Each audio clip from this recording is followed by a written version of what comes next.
And congratulations, guys.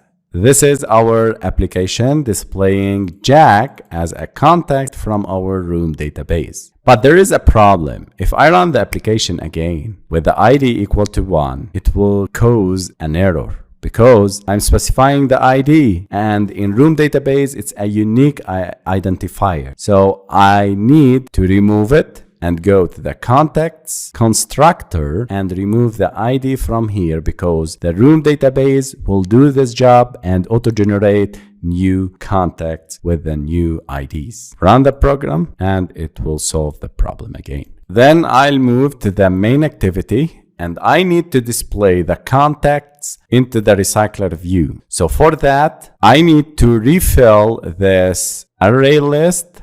I need to assign this contact array list in the onChanged method.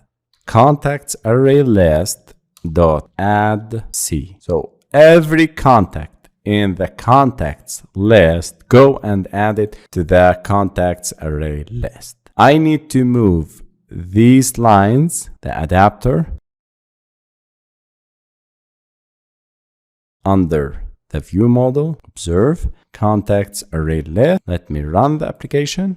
And we have these null pointer exceptions. I can resolve them by changing here the contacts array list, remove it, and okay, I need to initialize it at first. So I scroll and I need to initialize a new array list, run it again, and here we go. This is our application. It's working fine. If I search for Taggy, and I can see the context. So every time I run the application, it will create a new Jack with a different ID and insert it into our database. And the most important trick here is to notify the data, the RecyclerView, with the new data. So I'll use my adapter.notifyDataSetChanged method inside ViewModel.observe method.